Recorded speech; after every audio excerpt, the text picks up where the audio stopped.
Mayong buntag din yung tanan. Maayong buntag. Ang basahon na to karong adlaw mao ang malakyas gikan sa 1 up to 6. Bagdong sa Ginoo ang mga pari. Ang Ginoo sa labing gamhanan maingon sa pari, ang anak nagtahol si ang amhan ug ang ulipon nagtahol sa iyang agalon. Ako inyong amahan, apan nganong wala mo ninyo tahura. Ninyo akong agalon nganong wala man ako ninyo sunda. Gipasipalahan ako ninyo apan nangutana gihapon kamo. Giunsa ka man namo sa pagpasakit.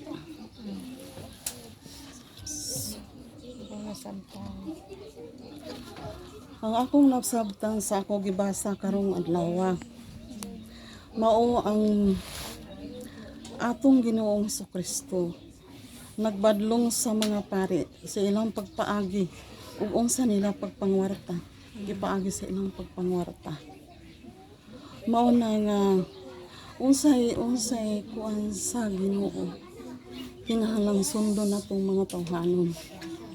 Ang ilang pagpamaagi sa mga pari.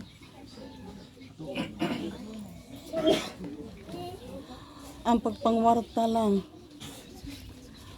sama ng mga sibot, mga kamisa. Kung unsa pa diha, mao na ang pamaagi ron sa pari. Mao karon nga. Mao na wala kaayo ang Ginoong Jesucristo tungod ang iyang pulong gigamit sa mga pari nga para lang sila makakwarta. Mao na nga kitang mga tawhanon kinahanglan unsay mga mensahe nga gihatag sa Ginoo nato magtuman ta isip kita mga anak nila.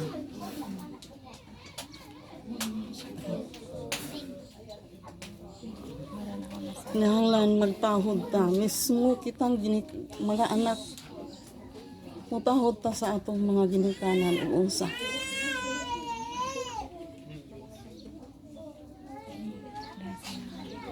Daghang salamat inyong tanan, Ma'am Ogto.